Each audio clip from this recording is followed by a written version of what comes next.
দুইটা দুইটা ভয়ঙ্কর পাপের কথা বলে দেই। এই দুইটা পাপে যারা আসক্ত হয়ে আছে তারা তওবা করে ফিরে আসলে পরেও সারা জীবন তাদেরকে এটা সাফার করতে হবে। কথা বুঝতে পারছেন না? তওবা করে ফিরে এসেছেন মনে করেন, তারপরেও আপনাকে সারা জীবন এই পাপের ফলটা ভোগ করতে হবে। এক, মাদকদ্রব্য দীর্ঘদিন সেবন করেছেন, তওবা করেছেন, ফিরে এসেছেন, আল্লাহ হয়তো মাফ করে দিয়েছেন, আল্লাহ পাক মাফ করে দিয়েছেন, বাট আপনি আপনার দেহের যে ক্ষতিটা করে ফেলেছেন এটা পোষাতে পারবেন না। এক নাম্বার। দুই, তখন আপনি যদি বিয়ে করেন আপনি স্ত্রীকে সন্তুষ্ট করতে পারবেন না। হ্যাঁ। দুই নাম্বার হচ্ছে এই যে গোপনে যুবকরা যে পাপটা করে, মাস্টারবেশন, যেটাকে আমরা বলি হস্তমৈথুন, এই পাপ যেসব যুবকরা করছে বা করে, এবং অ্যাভেলেবেল এই পাপটা সবাই করে, কারণ এখন পর্নের যুগ, পর্ন দেখলে তো আর কোনো উপায় নাই, তখন তো এই পথেই যেতে হচ্ছে, নিজের উপরে নিজেকে জুলুম করতে হচ্ছে। যারা হস্তমৈথুনে অভ্যস্ত হয়ে গেছে এরা যদি তওবা করে ফিরেও আসে, শরীরের যে ক্ষতিটা হয়েছে এটা পূরণ হবে না কখন।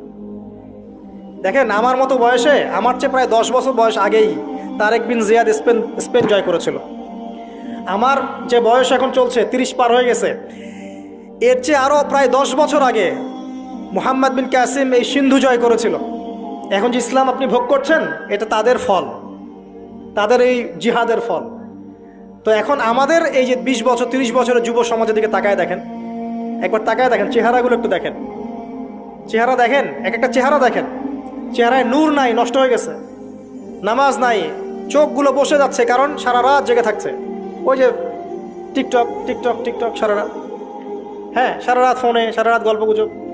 রাত্রেবেলা দেখবেন, রাত্রেবেলা শহর যেন জীবিত হচ্ছে, রাত্রেবেলা ক্যারাম খেলে, রাত্রে লুডো খেলে, রাত্রে এটা করে, রাত্রে সে, সারাদিন ঘুম, সারাটা দিন ঘুম। আপনি কি জানেন সারা রাত কে জেগে থাকে, সারা রাত কে ঘুমায়, আর সারা দিন কে জেগে থাকে?